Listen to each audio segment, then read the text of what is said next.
যে কোনো জিনিস যখন প্রথম শুরু হয় তাহলে প্রচলিত ধারায় যে জিনিসটা চলে থাকে আমাদেরকে একটু খটকা লাগে। আমাদের ক্ষেত্রে এমনটি হয়েছে বিচারক নিয়োগের ক্ষেত্রে। আপনারা জানেন যে আমাদের সংবিধানে বিচারক নিয়োগের ক্ষেত্রে ক্রাইটেরিয়া বলা আছে যে তিনি উচ্চ আদালতে 10 বছরের আইন পেশায় নিয়োজিত আছেন অথবা 10 বছরের বিচারিক কার্যক্রম যার অভিজ্ঞতা তারাই বিচারক নিয়োগ হতে পারেন।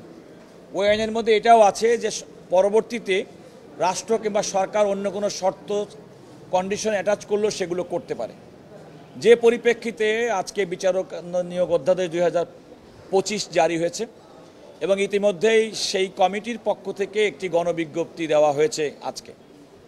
এটা একটা নতুন এবং আমি মনে করি যে আমাদের প্রচলিত যে বিচারক নিয়োগের যে প্রক্রিয়া এবং প্রার্থী সিলেকশনের যে প্রক্রিয়া তার থেকে ভিন্ন।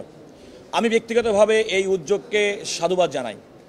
আমার দৃষ্টিতে মনে হয় দেশের সর্বোচ্চ আদালতের বিচারক যারা হবেন তাদের ব্যক্তি হিসেবে কেমন, তাদের সততা কেমন, তাদের কর্মনিষ্ঠা কেমন, এবং যে মুহূর্তে অনেক সময় অনেক যোগ্য ব্যক্তিরা নানা কারণে এই বিচারকের আসনে আসীন হতে চান না, আবার একই সঙ্গে অযোগ্য ব্যক্তিরাও নানাভাবে দুর্নীতিগ্রস্ত ব্যক্তিরাও যাদের পেশাগত যোগ্যতা নেই, যারা নানা রকম অনিয়মের সঙ্গে জড়িত এমন ব্যক্তিদেরও আবেদন করার সুযোগ তৈরি হয়।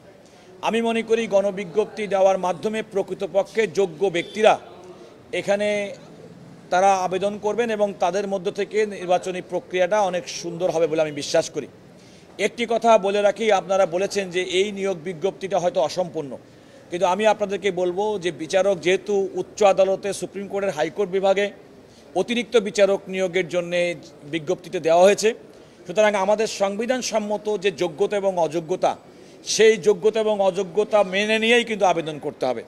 খোলা চোখে শুধুমাত্র এই আবেদনটা দিতে গেলে অন্যান্য যোগ্যতা কেন উল্লেখ করেন একটা প্রশ্ন আপনাদের মধ্যে আসতে পারে, কিন্তু সেক্ষেত্রে আমার বক্তব্য হচ্ছে যে এটি কিন্তু আমাদের সংবিধান সম্মতভাবে যে যোগ্যতার কথা আমি পূর্বে বলেছি সেই যোগ্যতার সাপেক্ষে মানুষ আবেদন করতে পারবে।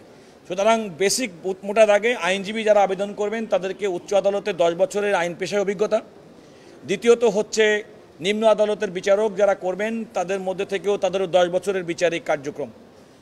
আমি এক্ষেত্রে একটি কথা বলতে চাই, অনেক আইনজীবী আছেন যারা হয়তো সনদ নিয়েছেন কিন্তু ওকালতি করেননি।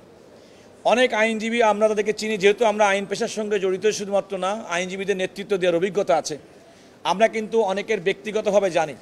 আমার প্রত্যাশা থাকবে যে প্রক্রিয়ায় করা হোক না কেন অত্যন্ত সৎ, অত্যন্ত যোগ্য এবং অত্যন্ত মেধাবী লোকজনকে এই পেশায় এবং এই বিচারক হিসেবে নিয়োগ করা হবে। কারণ অতি সম্প্রতি আপনারা লক্ষ্য করেছেন আমাদের অনেকগুলো বিচারপতি এতদিন বিচার কার্যে নিযুক্ত থাকার পরে তাদের কিন্তু চলে যেতে হচ্ছে। এর মধ্যে সিংহভাগের বিরুদ্ধে অভিযোগ হচ্ছে দুর্নীতির। সুতরাং আমরা আগামী দিনে যারা বিচারক নিয়োগ করবেন তাদের সম্পর্কে ন্যূনতম দুর্নীতি, স্বজনপ্রীতি, অদক্ষতা, দলবাজি এই ধরনের অভিযোগ থাকবে না, এটা হচ্ছে আমার প্রত্যাশা।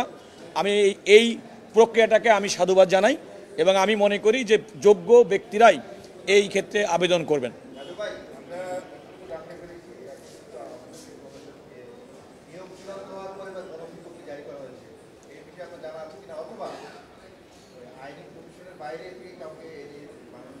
না দেখুন, আমি আগেই বলেছি যে দেখেন, আপনি যেটা বললেন যে নিয়োগ প্রক্রিয়া চূড়ান্ত হয়েছে এমন তথ্য আমাদের কাছে নেই।